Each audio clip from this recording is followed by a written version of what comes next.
গণভোটের জন্য নাকি বিএনপির থেকে একটি দাবি উত্থাপন করা হয়েছে যে এটাতে নাকি অনেক টাকা খরচ হবে। এই গণ অভ্যুত্থানের পরে বিএনপির একটা গডফাদার, একটা আসনের একটা লোক যে চাঁদাবাজি করেছে, ওই টাকা দিয়েই তো গণভোট আয়োজন করা যায় বাংলাদেশে। তো তারা বাংলাদেশের এবং শেখ হাসিনার যে সম্পদগুলো আপনার আমার পকেট থেকে চুরি করেছিল, এই পকেটে এগুলো তো আপনার আমার সম্পত্তি রাষ্ট্রীয় জমাগারে, কোষাগারে জমা হওয়ার কথা। এই জন্য আমরা বিএনপির কাছে আহ্বান রাখবো, আপনারা যেই ধরনের চাঁদাবাজি সন্ত্রাসী বাংলাদেশে কায়েম করেছেন, জনগণের টাকা লুপাট করেছেন, এগুলো রাষ্ট্রীয় কোষাগারে ফেরত দিন।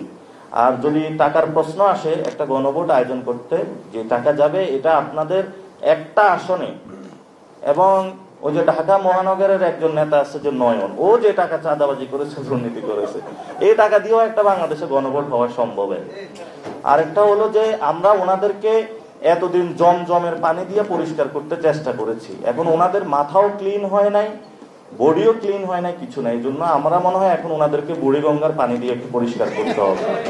যদি আমরা এই ধরনের যারা সিনিয়র নেতৃবৃন্দ আছেন রাজনৈতিক এই জন্য অপসংস্কৃতি থেকে যদি লাঠালাঠি পাল্লাপাল্লি এগুলো থেকে যদি আপনারা বেরিয়ে আসতে না পারেন, তাহলে আপনাদেরকে আমরা বুড়িগঙ্গার পানি দিয়ে একটু গোসল করাবো, যাতে হলো ভবিষ্যতে আপনাদের ব্রেনটা একটু খোলে। আর এর চেয়ে তো আর মকারি আপনাদেরকে করতে পারি না।